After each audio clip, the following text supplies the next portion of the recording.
The gunshot shattered the elegant evening like crystal hitting marble, and in that split second, two worlds collided in ways that would reshape everything.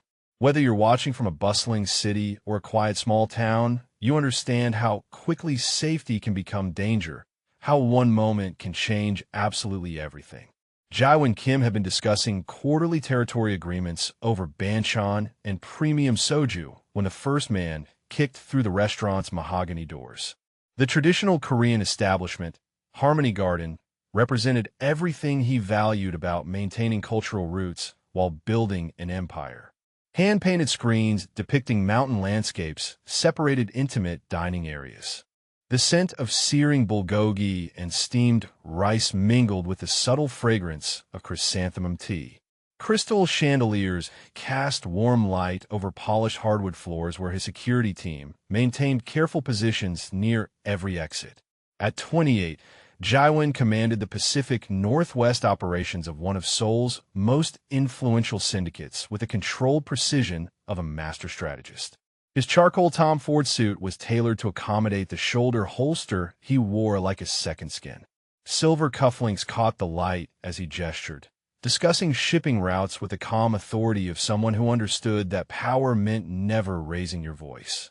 His angular features carried the aristocratic bearing of old Korean nobility, but his dark eyes held the calculating intelligence of a man who had transformed inherited position into absolute control. The waitress refilling his water glass moved with fluid efficiency that caught his peripheral attention. Most service staff became invisible in his presence, trained by fear or respect to blend into background silence. This woman was different. Zara Williams carried herself with the unconscious alertness of someone accustomed to scanning environments for threats. Her natural beauty was striking against the restaurant's traditional setting, rich brown skin glowing under warm lighting.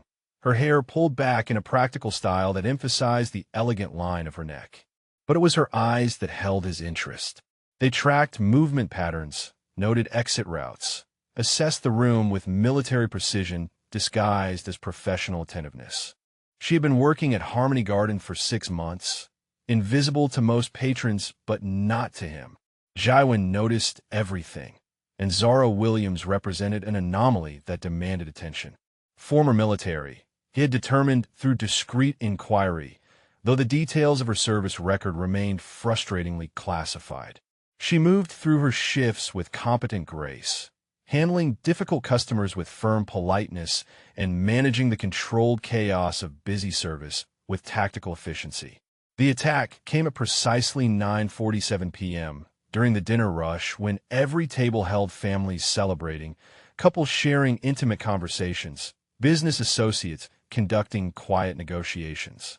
5 men in black tactical gear burst through the main entrance with assault weapons already firing. The peaceful elegance exploded into screaming chaos as crystal glasses shattered and patrons dug beneath heavy oak tables. Jaewoon's hand moved to his weapon before conscious thought processed the threat. His security team responded with choreographed precision, but the attackers had planned their assault with devastating efficiency. They knew his usual table, his preferred positioning, the sight lines that gave him tactical advantage. Someone had provided inside intelligence. In the midst of erupting violence, Zara Williams became a force of nature. A family with 2 young children had been seated near the windows when the shooting started. The parents froze in terror as their 6-year-old son began crying, the sound cutting through gunfire like a blade. Without hesitation, Zara dropped into a defensive crouch and moved toward the family with purposeful steps that spoke of combat training. She scooped up the child, pressing him against her chest while positioning herself between the family and the nearest threat. "Move to the kitchen," she commanded the parents, her voice carrying absolute authority despite the chaos surrounding them. "Stay low and follow the wall." Jaewoon watched her tactical assessment unfold with professional admiration even as bullets splintered wood around his position. Zara identified the safest evacuation route through debris and fallen furniture, guided 3 separate families toward emergency exits, and somehow managed to maintain calm efficiency while automatic weapons turned the elegant restaurant into a battlefield. She moved like water flowing around obstacles, decisive and graceful simultaneously. When one of the attackers swung his weapon toward an elderly couple trapped behind an overturned table, Zara threw herself sideways across their bodies, absorbing the impact as they all hit the floor together. Her shoulder connected with hardwood with bone-jarring force, but she kept the couple covered until Jaiwan's security team could neutralize the immediate threat. The firefight lasted 93 seconds. When silence finally settled over the destruction, 7 people lay wounded, 2 were dead, and the 5 attackers had vanished into the Seattle night as efficiently as they had arrived. Emergency sirens wailed in the distance, growing louder as first responders raced toward coordinates that someone had called in with suspicious speed. Jaiwan surveyed the wreckage with cold, analytical detachment, but his gaze kept returning to the woman who was now helping injured patrons with steady hands and soft reassurances. Blood seeped through her white uniform shirt where her shoulder had connected with broken glass, but she ignored the wound while checking others for serious injuries. She had saved lives tonight through decisive action and tactical thinking that went far beyond civilian instincts. More importantly, she had done it without seeking recognition or reward. Most people would have hidden beneath tables and waited for professional help to arrive. Zara Williams had stepped into the line of fire to protect strangers. When homicide detectives arrived to begin their investigation, they found Jaiwan Kim seated at his damaged table, still wearing his blood-stained suit, answering questions with the precise cooperation of a businessman who understood legal boundaries. But his attention remained focused on the woman giving her statement to a different investigative team, describing what she had observed with the detailed recall of someone trained in battlefield intelligence gathering. Detective Sarah Park approached his table with the weary resignation of someone who had worked organized crime cases long enough to recognize certain patterns. "Mr. Kim, we'll need a detailed statement about tonight's events." "Of course," Jaiwan replied, his voice maintaining perfect calm despite the adrenaline still coursing through his system. "I want these men found and prosecuted to the fullest extent of the law." Across the restaurant, Zara Williams was providing investigators with information that would prove invaluable to understanding exactly how tonight's attack had been orchestrated. She had observed details that trained security professionals had missed in the chaos, tactical insights that could identify the attacker's level of military experience and possible organizational connections. As crime scene photographers documented the damage and paramedics treated the wounded, Jaiwan Kim made a decision that would alter the trajectory of both their lives. Zara Williams possessed skills and observational capabilities that could prove essential to his survival. More than that, she had demonstrated courage and selflessness that demanded his protection in return. The collision had begun with violence and terror, but it would end with something far more dangerous. In protecting others, Zara had revealed herself as exactly the kind of person who could penetrate the carefully constructed barriers around his heart, while her actions had placed her directly in the crosshairs of enemies who would stop at nothing to destroy everything he had built. The Seattle Police Department's fluorescent lights cast harsh shadows across Detective Park's cluttered desk as she reviewed witness statement from the Harmony Garden Massacre. 48 hours had passed since the attack, and the investigation was yielding more questions than answers.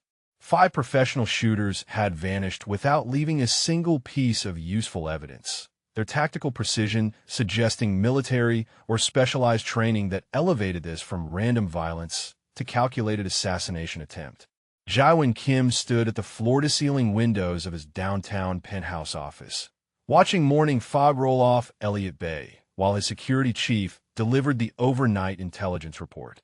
The view encompassed Seattle's skyline from Pike Place Market to the Space Needle, a visual reminder of the territory he controlled through careful cultivation of legitimate business relationships and strategic enforcement of underground agreements. "Mr. Kim," Takeshi Yamamoto said, approaching with a respectful distance that marked their 15-year professional relationship. "We have identified the witness who provided the most detailed account to police investigators." Jaiwan turned from the windows, his expression maintaining the neutral mask he wore during business discussions. The tailored navy suit he wore today showed no trace of Tuesday night's violence, but the slight tension in his shoulders revealed that recent events had sharpened his already keen awareness of potential threats. "The waitress," he stated rather than asked. "Zara Williams." Takashi consulted his tablet before responding. Former Army intelligence specialist, discharged 18 months ago after 6 years of active duty, including 2 deployments to Afghanistan. Her military records are heavily classified, but available information suggests she specialized in tactical analysis and threat assessment. Her statement to police included details about the attacker's equipment, formation patterns, and coordination levels that civilian witnesses would never notice. Jaiwan absorbed this information while calculating its implications.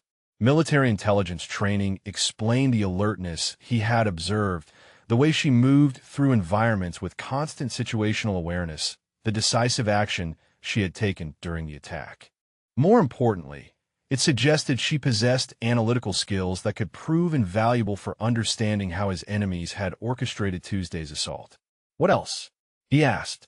She observed that the attackers knew your usual seating preference and had positioned themselves to cut off your primary escape routes. Takashi continued. She also noted that their weapons were fitted with suppressors that malfunctioned, suggesting the attack was meant to be silent initially. Most significantly, she witnessed the team leader checking his watch at precisely 9:45, indicating they were operating on a predetermined timeline coordinated with external intelligence. The implications sent cold calculation through Jaiwan's analytical mind. Someone within his organization had provided detailed information about his routines, preferences, and security protocols. The attack had been an inside job, planned with intimate knowledge of his operations and personal habits. "Is she still cooperating with the police investigation?" he asked. "Detective Park has scheduled follow-up interviews for the remainder of the week," Takashi replied. Ms. Williams appears reluctant to provide additional testimony, but police pressure is mounting. They recognize the value of her observations. Jaiwan moved to his desk, where 3 smartphones and a tablet displayed real-time updates from his various business interests. The restaurant attack had been more than an assassination attempt. It represented a declaration of war that demanded decisive response. If Zara Williams possessed intelligence that could identify his enemies, securing her cooperation became a strategic necessity. "Arrange a meeting," he commanded. "Private location. This afternoon." 3 hours later, Zara Williams sat across from Jaiwan Kim in a waterfront coffee shop that offered panoramic views of Puget Sound and enough ambient noise to prevent electronic surveillance.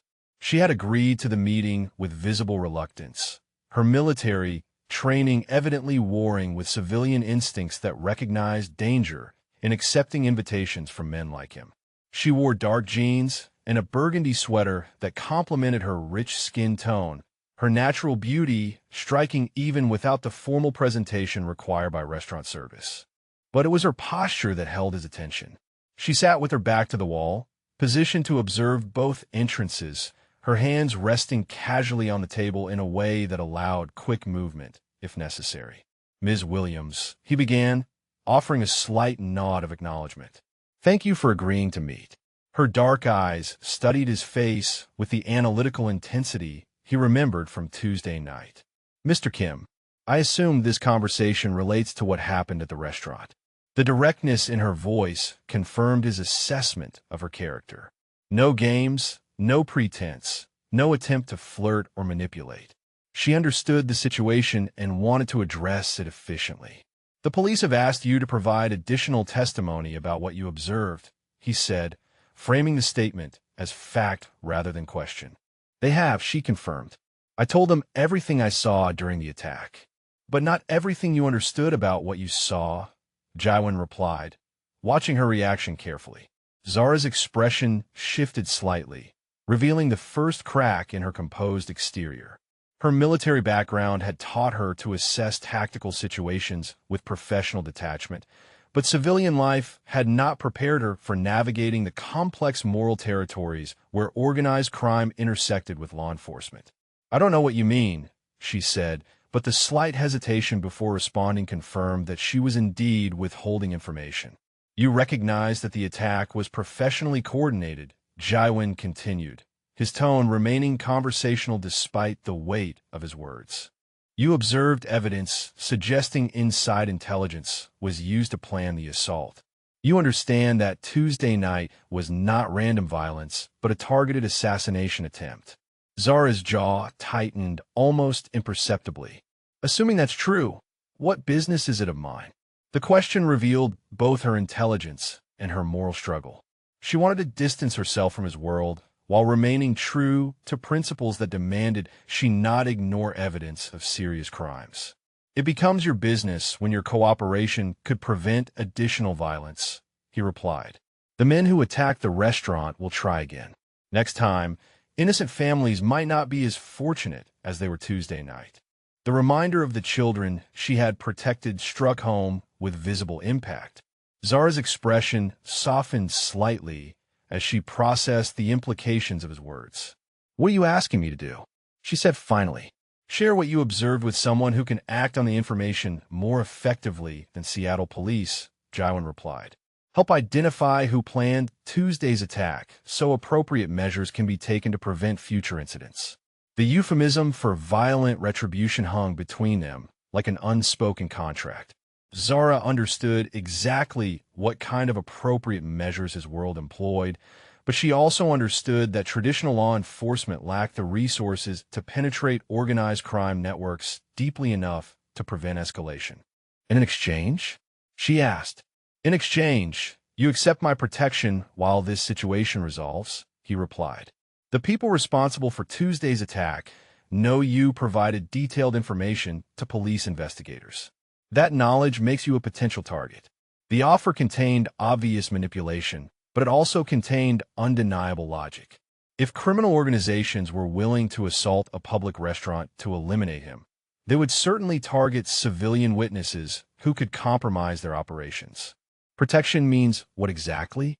Zara asked, her voice carrying the wary tone of someone who recognized a trap being laid with skillful precision. "Accommodation in a secure location with personal security until the immediate threat passes," Jaiwin replied. "Complete freedom of movement within reasonable safety parameters. Compensation for any income lost due to the arrangement." She studied his face for long moments, searching for deception or hidden agenda in his carefully controlled expression.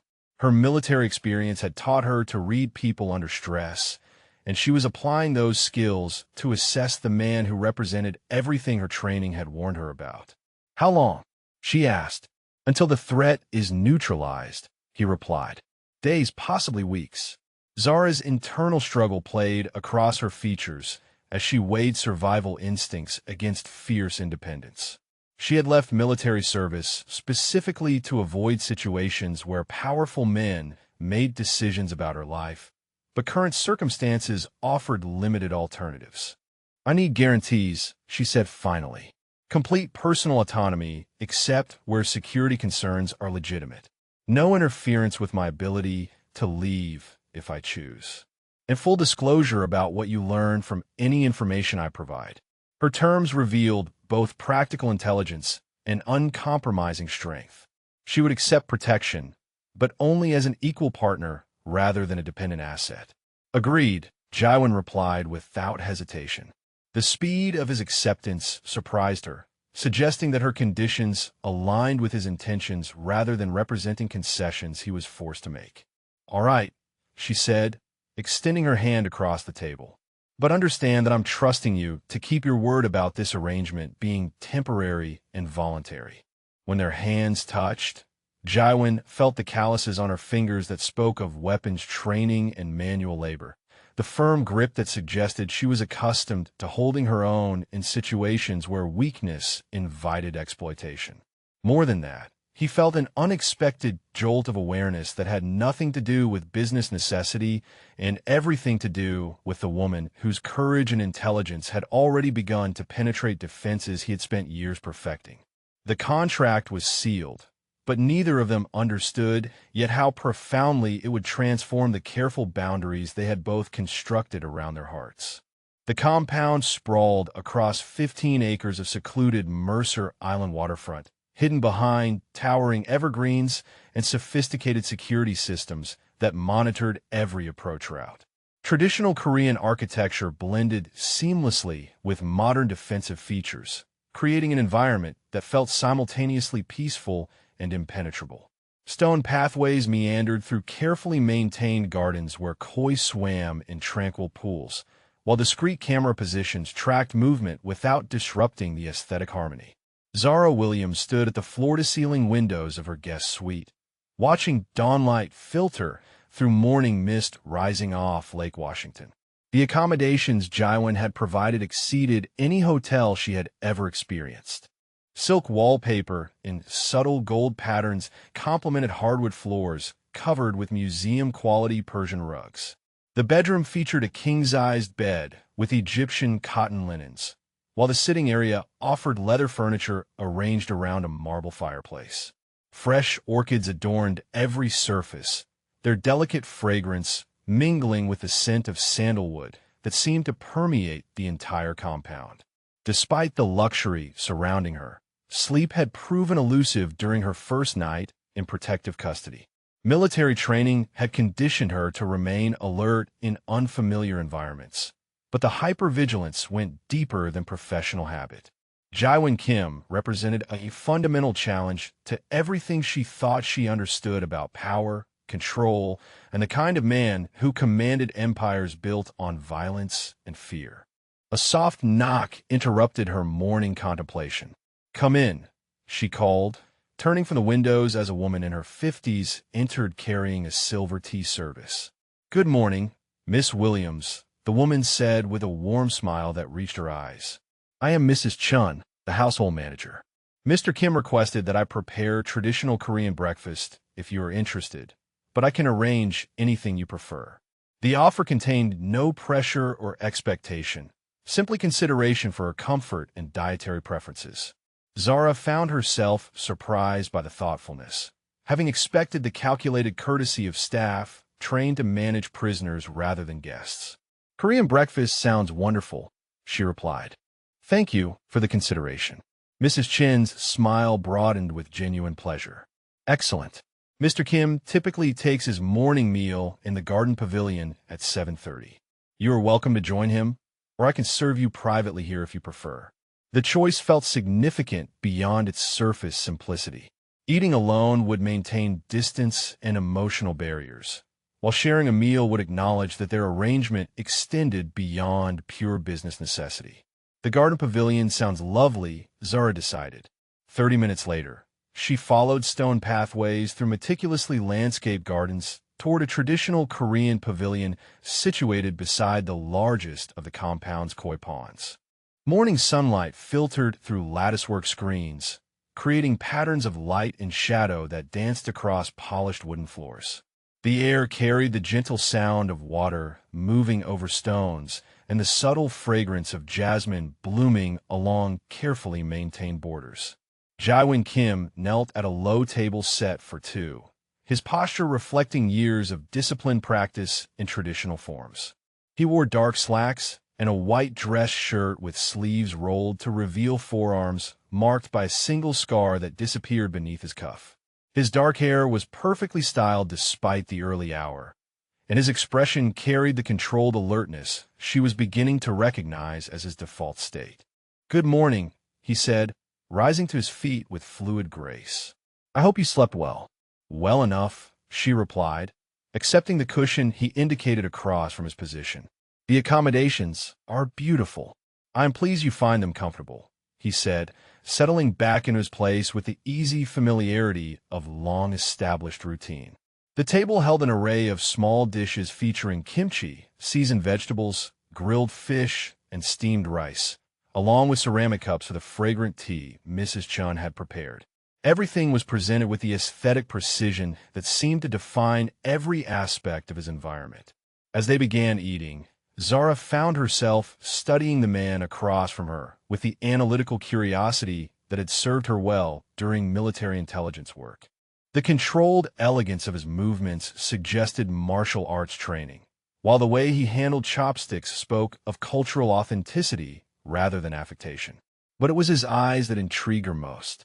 Beneath the calculating assessment she expected from someone in his position, she glimpsed something that looked almost like loneliness.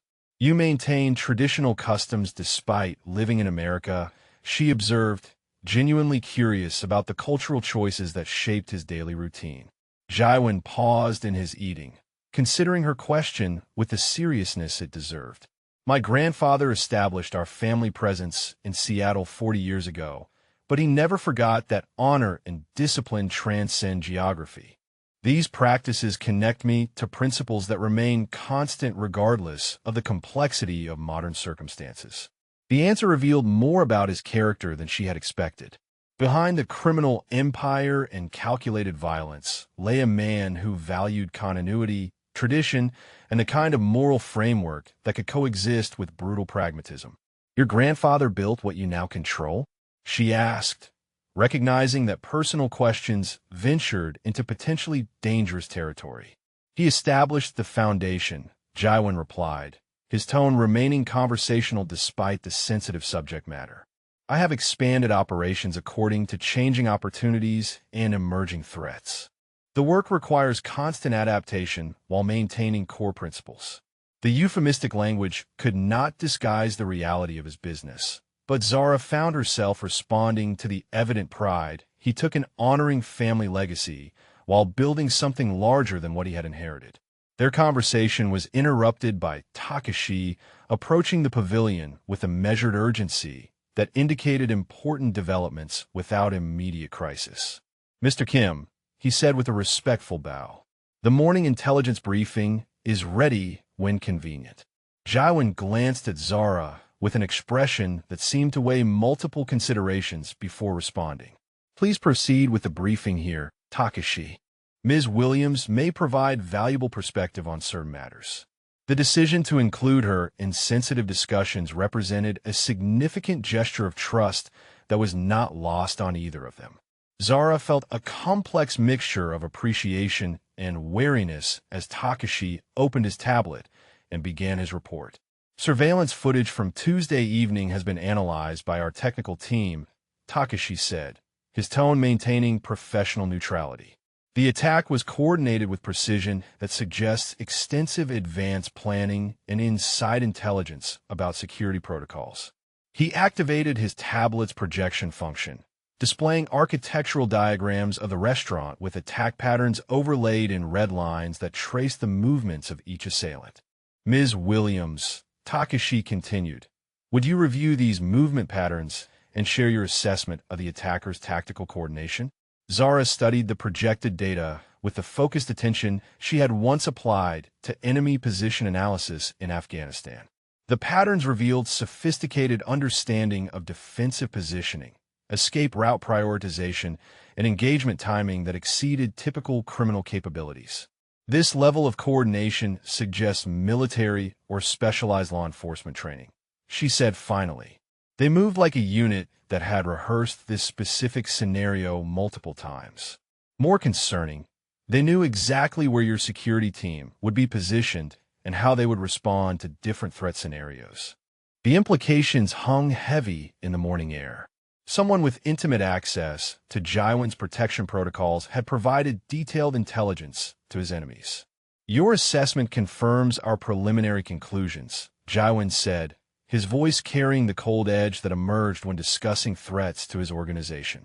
"The question becomes identifying who possessed the necessary information and motivation to orchestrate such betrayal." Zara found herself drawn into the analytical problem despite her reservations about deeper involvement in his world. The puzzle appealed to skills she had developed during years of intelligence work, while the personal stakes felt increasingly relevant to her own safety. "Have you considered that the betrayal might come from someone who appears completely loyal?" she asked. "In my experience, the most dangerous intelligence leaks come from people who have earned absolute trust through years of reliable service." The observation struck home with visible impact. Jaiwan's expression tightened almost imperceptibly as he processed the possibility that his betrayer might be someone he considered family rather than merely employee.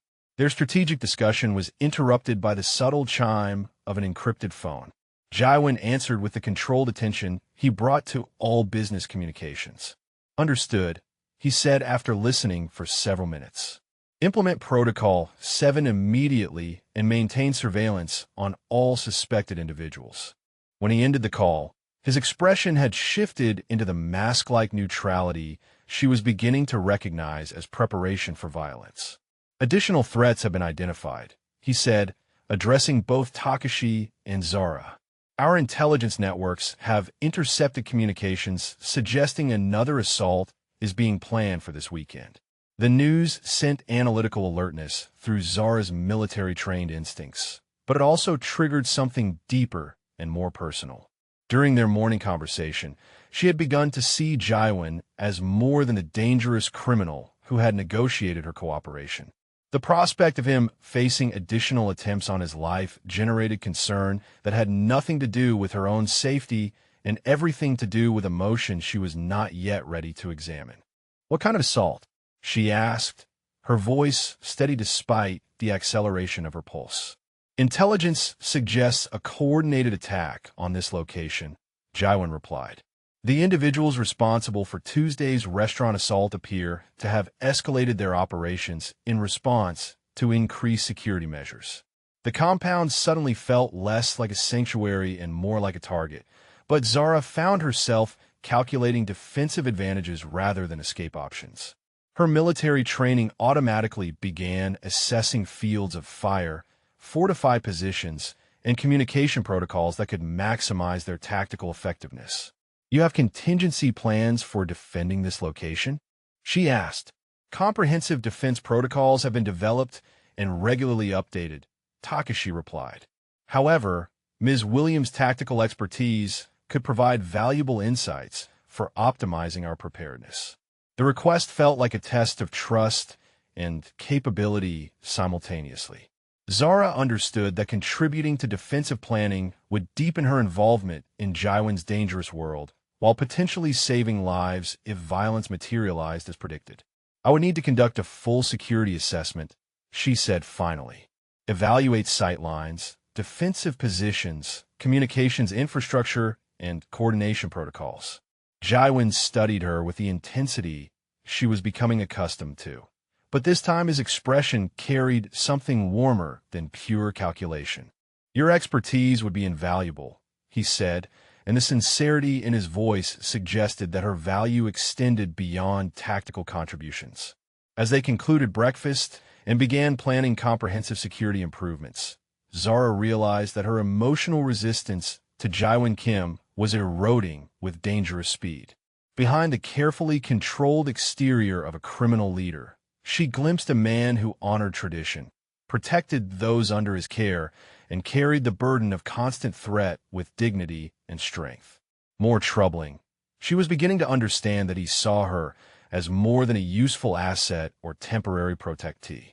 The way he listened to her tactical assessments, the consideration he showed for her comfort and autonomy, the trust he demonstrated by including her in sensitive discussions all pointed toward growing personal interests that complicated every aspect of their arrangement. The collision that had begun with violence was evolving into something far more dangerous than assassination attempts or criminal conspiracies. It was becoming the kind of connection that could reshape everything she thought she knew about herself, her boundaries, and the difference between captivity and sanctuary. The Seattle Asian Cultural Center glowed against the evening sky like a beacon of tradition and community celebration, its modern architecture incorporating curved rooflines and stone details that honored centuries of cultural heritage. Inside, the annual Korean Heritage Festival attracted hundreds of families, business leaders, and community members gathering to celebrate shared identity through traditional music, authentic cuisine, and artistic displays that connected generations of immigrants to their ancestral roots. Jaiwin Kim stood near the center's main entrance, greeting dignitaries and community elders with a respectful attention that maintained his reputation as a generous patron of cultural preservation efforts.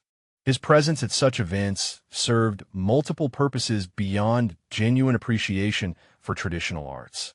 Public appearances demonstrated his commitment to legitimate community interests while providing opportunities to conduct discreet business with associates who shared his heritage and understood the complex relationships between honor, family loyalty, and profitable enterprise. The charcoal suit he wore tonight had been tailored to accommodate both formal presentation and concealed weapons, while his security team maintained positions throughout the crowded venue with professional invisibility. To casual observers, the evening represented peaceful celebration of cultural identity.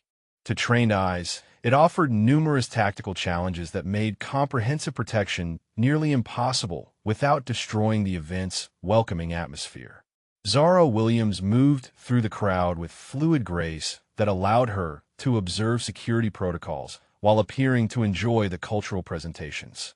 She had insisted on accompanying him tonight, despite his considerable resistance to exposing her to unnecessary risk. Her argument had been characteristically direct and impossible to refute. If assassins were planning to strike during a public event, her tactical expertise could provide early warning that might prevent casualties among innocent families. She wore a midnight blue dress that complemented her rich skin tone while allowing freedom of movement if circumstances required physical action. Her hair was styled in an elegant updo that kept it away from her face, and small diamond earrings caught the light as she turned her head to scan different sections of the venue. To anyone watching, she appeared to be a sophisticated woman enjoying an evening of cultural appreciation. In reality, she was conducting systematic threat assessment with the disciplined attention she had once applied to protecting convoys in Afghanistan. The attack intelligence had arrived 6 hours earlier through sources Takashi maintained within rival organizations. Intercepted communications suggested that tonight's festival provided the perfect cover for a coordinated assault designed to eliminate Jaiwan, while creating maximum psychological impact on the Korean community he protected and influenced. The symbolic value of striking during a cultural celebration would send unmistakable messages about the consequences of challenging established power structures. Despite the known threat, canceling his appearance would signal weakness that could destabilize carefully maintained relationships throughout the Pacific Northwest. Criminal enterprises operated according to principles of respect and reputation that demanded visible courage, even when prudent caution suggested retreat. Jaiwan had built his authority through consistent demonstration that threats only strengthened his resolve rather than forcing accommodation. The evening proceeded without incident through traditional dance performances, taekwondo demonstrations, and ceremonial presentations honoring community leaders who had contributed to cultural preservation efforts. Zara found herself genuinely appreciating the artistic excellence, while maintaining constant awareness of crowd patterns, exit routes, and the subtle positioning of Jaiwan security personnel throughout the venue. At precisely 9:15, her tactical instincts registered anomalies that triggered full alert status. 3 men near the main entrance were scanning the crowd with systematic attention rather than watching the stage performance. Their positioning created overlapping fields of observation while maintaining easy access to primary exit routes. More concerning, their casual civilian clothing could not entirely disguise the physical conditioning and alertness that marked professional operators. She moved closer to Jaiwan, who was engaged in conversation with the center's board of directors about funding for youth education programs. "We need to leave," she said quietly, her voice carrying the controlled urgency that military personnel use to communicate threats without creating panic. Jaiwan's expression remained conversational, but she saw his peripheral awareness sharpen as he processed her warning. "What did you observe?" "3 possibles near main entrance. Coordinated surveillance pattern," she replied, maintaining her pleasant expression while conducting discreet threat assessment. "Northeast corner. 2 more individuals maintaining overwatch positions. Professional deployment suggests imminent action." The analysis confirmed Jaiwan's own growing unease about subtle changes in crowd dynamics and the positioning of unknown individuals who seemed more interested in monitoring than celebrating. "Takashi," he said into his collar microphone, "we are implementing immediate departure protocol." Before his security chief could acknowledge the command, chaos erupted with devastating efficiency. Gunfire, screaming, emergency lighting, strobing as electrical systems failed. The first shots came from concealed positions near the performance stage. Automatic weapons fire that sent hundreds of festival attendees diving for cover behind overturned tables and decorative displays. Zara's combat reflexes engaged before conscious thought processed the tactical situation. She grabbed Jaiwan's arm and pulled him toward the kitchen service area, while identifying covered positions that offered protection and potential escape routes. "This way," she commanded, her voice cutting through the noise with absolute authority. They moved together in a coordinated rush toward the service corridors while Jaiwan's security team engaged multiple attackers throughout the main venue. The sound of gunfire mixed with screams and breaking glass as the cultural celebration transformed into a battlefield where innocent families found themselves trapped between professional killers and armed defenders. Zara's military training took complete control as she assessed angles of attack, available cover, and the tactical coordination that was rapidly becoming apparent among their enemies. The assault had been planned with intimate knowledge of the venue's layout, security protocols, and the positioning of Jaiwan's protection team. The kitchen area offered temporary sanctuary, but the sound of approaching footsteps indicated that attackers were systematically clearing each potential hiding location. Zara positioned herself between Jaiwan and the most likely approach routes while drawing the compact pistol she had retrieved from her purse. "Stay behind me," she said, her voice carrying the calm authority that came from extensive combat experience. Jaiwan found himself in the unprecedented situation of having someone else coordinate his protection, but Zara's professional competence was immediately evident in every movement and tactical decision she made. The service door exploded inward as two armed figures rushed through with weapons raised. Zara's response was instantaneous and devastatingly effective. She fired twice. "Center mass." Both targets dropped. "Move," she commanded, leading him through a secondary exit toward the building's exterior loading area.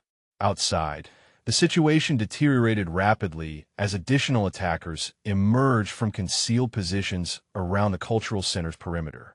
Muzzle flashes lit the darkness like deadly lightning, while bullets shattered windows and sparked off metal surfaces throughout the parking area. Takashi's voice crackled through their communication system with updates that painted an increasingly desperate picture. 6 attackers confirmed, possibly more. Multiple casualties among security personnel. Unknown number of civilian injuries inside the venue. Zara evaluated their tactical situation with professional detachment despite the adrenaline flooding her system. They were pinned down behind a concrete barrier, while enemy fire controlled most available escape routes. Jaiwan's remaining security team was engaged in separate firefights throughout the facility, unable to provide immediate support. "The loading dock offers better cover," she said, pointing toward a raised platform that would provide defensive advantages. "But we need to cross 20 meters of open ground. The distance might as well have been 20 miles with automatic weapons controlling the intervening space." "Too much exposure," Jaiwan replied, his own tactical training evident in the assessment. "Not if we move together and use suppressing fire to control their positioning," Zara said, checking her weapon's ammunition status. "I can provide cover while you advance. Then you cover my movement to the dock." The plan required precise timing and absolute trust in each other's combat capabilities. Failure meant death for both of them, while innocent festival attendees remained trapped inside the venue. "On my signal," Zara said, preparing for the most dangerous 30 seconds of tactical movement she had attempted since leaving military service. She rose from cover and laid down controlled fire that forced 2 of the attackers to seek protection behind vehicles, while Jaiwan sprinted toward the loading dock with the fluid speed of someone accustomed to moving under hostile fire. When he reached the concrete platform, he provided covering fire that allowed Zara to complete her own dash across the killing zone. They had gained better defensive positioning, but the tactical situation remained desperate until Takashi arrived with reinforcements that finally tilted the engagement in their favor. The firefight ended with 6 attackers dead and 2 captured alive. Emergency responders flooded the scene to treat wounded civilians and security personnel, while detectives began documenting evidence that would ultimately prove irrelevant to preventing future attacks. But in the immediate aftermath of violence and terror, Jae-won Kim experienced something that shattered every emotional defense he had spent years constructing around his heart. In the safe house where they waited for medical teams to clear them for release, Zara Williams sat on a leather couch with her elegant dress torn and blood seeping through fabric where flying glass had cut her shoulder. Her hands showed slight tremor as adrenaline gradually subsided, but her dark eyes remained alert and focused on ensuring his safety despite her own injuries. She had saved his life tonight through courage, tactical brilliance, and selfless action that went beyond any reasonable interpretation of their protection arrangement. More than that, she had demonstrated the kind of absolute loyalty and competence that he had never experienced from anyone outside his blood family. The realization that he could have lost her tonight, that bullets had passed within inches of ending her life while she protected his, sent something close to panic through his carefully controlled emotional landscape. "You were magnificent tonight," he said, his voice rough with emotions he rarely allowed himself to feel, much less express. Zara looked up from cleaning the cut on her shoulder, surprised by the raw honesty in his tone. "Just doing what needed to be done," she replied. But her own voice carried undertones that suggested the evening had affected her more deeply than she was prepared to admit. "What needed to be done was surviving," Jae-won said, moving closer to help with her first aid despite his own injuries. "What you did was save my life at considerable risk to your own." Their eyes met across the small distance separating them, and something fundamental shifted in the careful boundaries they had both maintained around their growing attraction. "I couldn't let anything happen to you," Zara said quietly, her admission carrying more weight than any tactical report or security analysis. The words hung between them like a bridge across everything that separated their worlds, their backgrounds, their carefully constructed emotional defenses. In that moment, Jae-won understood that Zara Williams had become infinitely more important to him than tactical assets or business arrangements could explain. "I have spent years believing that emotional attachment was weakness that could be exploited by enemies," he said, his voice carrying the vulnerability that came from acknowledging truths he had never spoken aloud. "Tonight proved that having someone worth protecting is actually the greatest source of strength I have ever known." When she looked at him through eyes bright with unshed tears, he saw his own transformation reflected in her expression. The collision that had begun with violence at a restaurant had evolved into something that neither of them could control or resist. The external threat had been identified but not neutralized. Tomorrow would bring new dangers and complex challenges that would test every aspect of their partnership. But tonight, in the aftermath of shared combat and mutual protection, they had discovered that the most dangerous thing either of them faced was not enemy gunfire or criminal conspiracies. It was the possibility of loving someone whose world made every day a gamble with death, and finding that the risk felt worth taking anyway. Dawn light filtered through the safe house windows like liquid gold, casting soft illumination across the private medical suite where Dr. Sarah Kim finished treating the last of their injuries from the cultural center attack. The bulletproof glass and reinforced walls could not entirely muffle the sounds of ongoing security preparations outside, where Takashi coordinated intelligence, gathering efforts designed to identify and eliminate the remaining threats to their lives. Zara Williams sat on the edge of the examination table, her torn evening dress replaced by soft gray sweatpants and a white cotton shirt that belonged to the safe house's emergency supplies. The superficial cuts on her shoulder and arms had been cleaned and bandaged, but the adrenaline crash had left her hands trembling slightly as her nervous system processed the reality of how close they had both come to dying tonight. Jae-won Kim stood near the reinforced windows, watching his security teams establish expanded perimeters while his own injuries received attention. The formal suit he had worn to the cultural festival was ruined beyond repair, replaced by dark jeans and a black sweater that emphasized the lean strength of his frame. A butterfly bandage covered a cut near his left temple, and his knuckles showed abrasions from close-quarters combat, but his most significant wounds were invisible. The woman who had thrown herself into gunfire to protect him represented everything he had spent years believing he could never possess. Emotional attachment meant vulnerability. Caring about someone created exploitable weakness that enemies could leverage to destroy everything he had built. Yet watching Zara move through combat with lethal grace while never losing sight of his safety had shattered every defensive principle he had constructed around his heart. Dr. Kim gathered her medical supplies with the efficient discretion of someone accustomed to treating injuries that occurred outside normal civilian circumstances. "You should both rest for at least 12 hours, she said, addressing them with professional authority. The trauma response will affect your decision-making capabilities until your nervous systems fully recover." When the doctor left them alone in the quiet medical suite, silence stretched between them, filled with everything they had not yet said about what had changed during the firefight at the cultural center.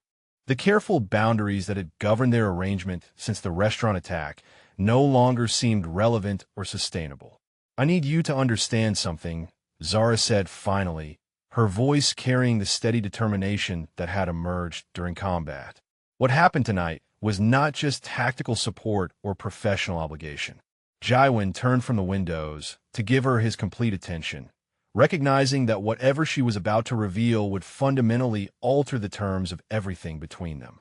"I left military service because I was tired of being ordered into situations where good people died while corrupt officials made decisions based on politics rather than human lives," she continued. "I swore I would never again put myself in position where someone else's agenda controlled my choices about who lived and who died." The admission carried weight beyond its surface meaning, revealing the moral struggle that had driven her from successful military career into civilian obscurity. "But tonight, when I saw those men targeting you, every principle I thought I had about staying uninvolved became irrelevant," she said, her dark eyes holding his with unflinching honesty. "I did not protect you because of our arrangement or because I was following orders. I protected you because the thought of losing you was unbearable." The words hung between them like a bridge across everything that had kept them emotionally distant despite growing physical proximity and tactical partnership. "Zara," he said, her name emerging from his throat rough with emotions he rarely allowed himself to experience. "You need to understand what accepting those feelings means in my world." She studied his face with the analytical attention that had served her well in military intelligence, but this time her assessment focused on emotional truth rather than tactical threats. "Tell me," she said simply. Jaiwin moved closer, close enough that she could see the vulnerability he usually kept hidden behind carefully controlled expressions.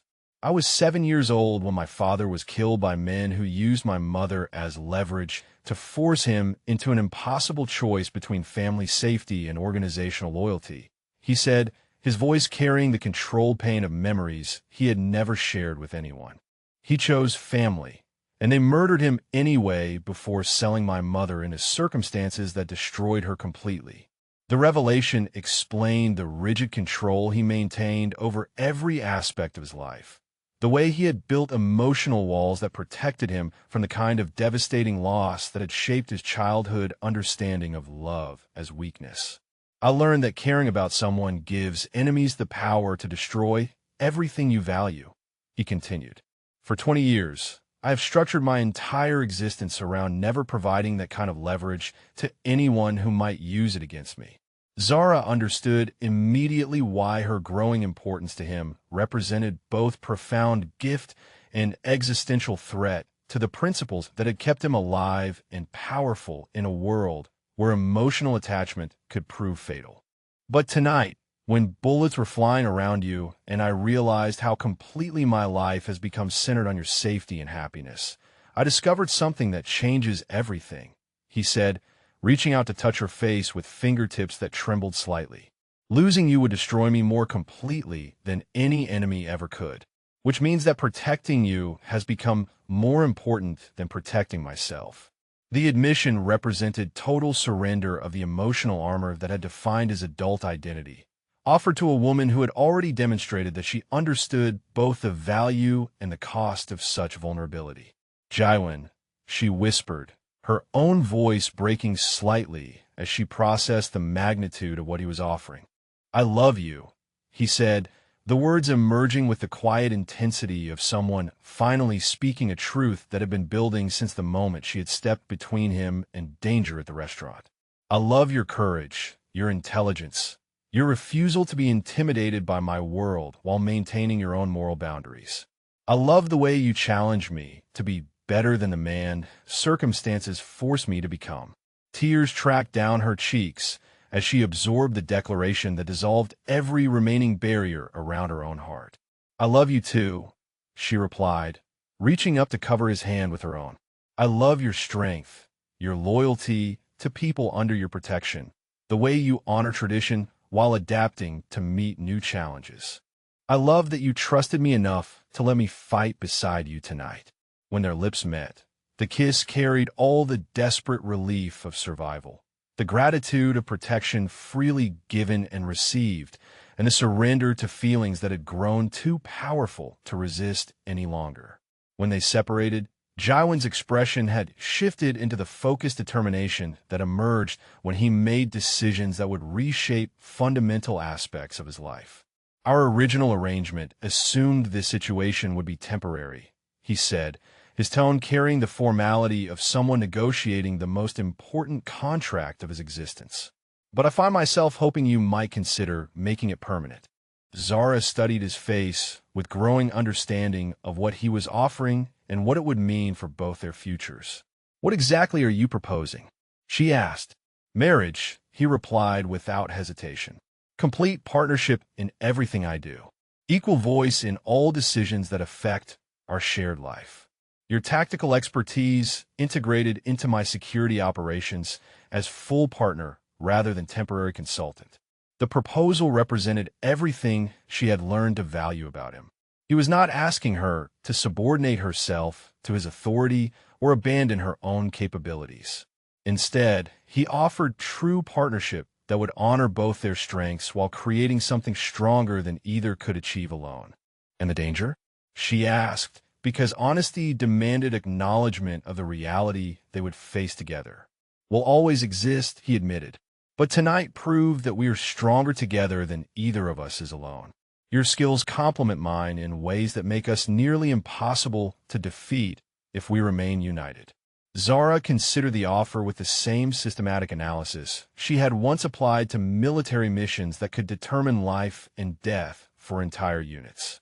The risks were substantial and permanent, but so were the rewards of building something meaningful with a man who had proven himself worthy of absolute trust. "Yes," she said, her voice carrying the quiet certainty of someone making the most important decision of her life.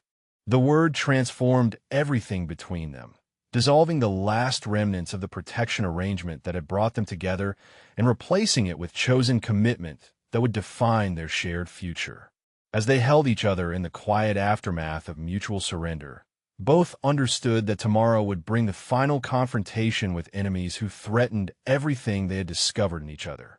But tonight, they had claimed the right to face those dangers as partners rather than protector and protected. The collision had finally resolved into something neither had expected when bullets first shattered the peaceful evening at Harmony Garden. It had become love worth defending against any threat, partnership worth building despite any obstacle, and the kind of claiming that transformed captivity into chosen sanctuary. The warehouse district at 3 in the morning offered perfect isolation for the kind of business that required absolute privacy and complete control over all variables. Zara Williams crouched behind shipping containers with tactical communications equipment, coordinating surveillance on the abandoned building where intelligence indicated the remaining leadership of the rival faction would attempt to negotiate their survival after 2 failed assassination attempts had decimated their operational capabilities. 6 months of marriage had transformed her from reluctant witness to full partner in Jaewon Kim's expanding empire. Her military expertise integrated so seamlessly into security operations that enemies now face capabilities they could never have anticipated. Tonight represented the final resolution of threats that had begun with gunfire at Harmony Garden, but it also marked the complete evolution of their relationship from forced proximity to chosen partnership. Jaewon's voice crackled through her earpiece with the controlled calm he maintained during high-stakes operations. Perimeter is secure. Target vehicle approaching from the southeast. 3 occupants confirmed. Roger that, she replied, adjusting her position to maintain optimal sightlines while her husband's team moved into final positions around the warehouse. All units report ready status. The sedan pulled into the loading area with cautious deliberation, its occupants scanning for threats with the desperate alertness of people who understood they were negotiating from complete disadvantage. 2 bodyguards emerged first, followed by David Chun, the former lieutenant who had betrayed Jaewon's organization to rival interests for promises of territory and independence that would never be honored. Chin's treachery had cost innocent lives at the cultural center and endangered everyone under Jaewon's protection, violations that demanded permanent resolution according to the brutal mathematics of organized crime. But tonight's operation served purposes beyond simple retribution. It would demonstrate to every potential rival that attacking the Kim organization now meant facing combined capabilities that made victory impossible. Target has entered the building, Takeshi reported from his overwatch position.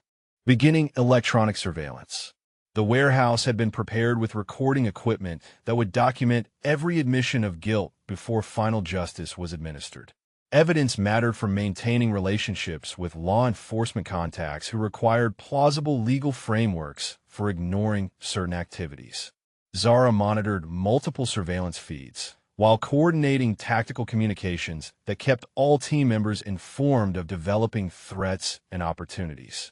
Her transformation from civilian to criminal partner had been complete and surprisingly comfortable once she accepted that Jaewon's organization operated according to honor codes that prioritized protection over profit. Movement on the north approach, she reported, identifying additional vehicles that suggested Chun had attempted to arrange backup despite agreeing to come alone. 2 SUVs, at least 6 additional personnel.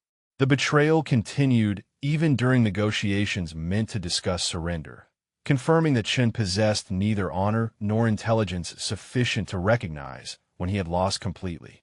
Acknowledged, Jaewon replied. Implementing containment protocol. The next 10 minutes unfolded with the choreographed efficiency of professional operators eliminating threats to organizational security. Chin's backup team found themselves facing overwhelming force applied with tactical precision that left no survivors and minimal evidence. Inside the warehouse, recording equipment captured full confessions before justice was administered according to principles that predated legal systems. When silence finally settled over the warehouse district, Zara and Jaewon stood together beside their vehicle, while Takeshi supervised cleanup operations that would ensure no investigation could connect the evening's activities to their organization. It is finished, Jaewon said, his voice carrying satisfaction that went beyond mere tactical success. All threats to our family have been eliminated. The phrase represented more than organizational security.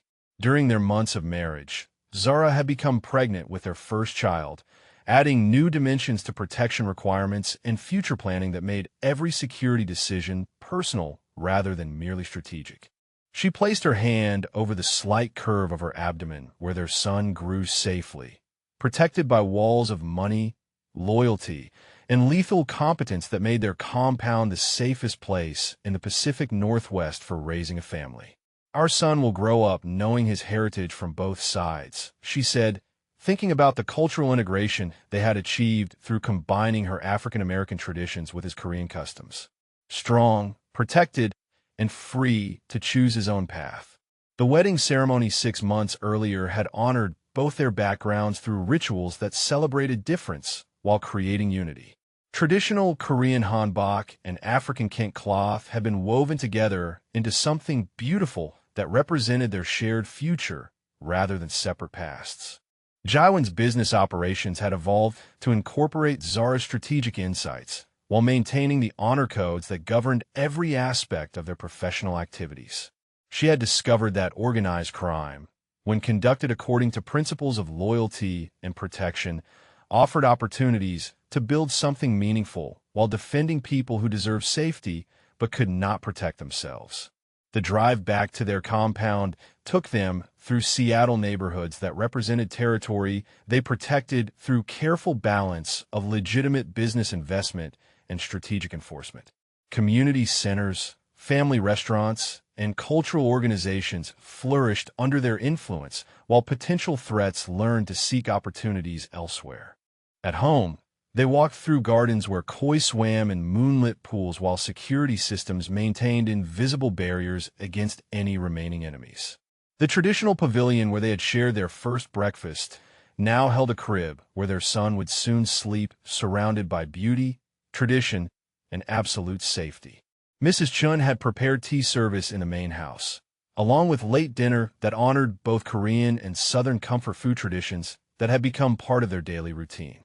Marriage had taught them that love could encompass differences while creating something stronger than either culture could achieve alone. As they sat together in comfortable silence, Zara reflected on the journey from reluctant witness to willing partner in building an empire that operated according to honor rather than pure profit. The collision that had begun with violence had evolved into the kind of love that made danger feel like strength when faced together. Tomorrow would bring new challenges as their organization continued expanding into territories that required careful negotiation with established interests. Their son would be born into a world where power meant responsibility for protecting others rather than simply accumulating wealth. But tonight, they had eliminated the last threats to everything they had built together. Jaiwin reached across the table to cover her hand with his. The wedding ring he wore catching light from traditional lanterns that illuminated their peaceful evening. "Do you ever regret the choice you made that night in the coffee shop?" he asked, genuine curiosity in his voice about whether civilian life still appealed to the woman who had become his equal partner in everything. Zara considered the question seriously, thinking about the restaurant job she had abandoned, the quiet anonymity she had surrendered, the safe predictability she had traded for a life where every day brought new risks and responsibilities. "Never," she replied with absolute certainty. "This dangerous love has given me everything I never knew I wanted: purpose, partnership, and the chance to protect something worth defending." When you're living your own story of unexpected love, whether it starts with danger or simply shared dreams, remember that the best relationships transform both people into stronger versions of themselves. The collision that brought us together taught us that sometimes the most beautiful futures begin with the most terrifying challenges.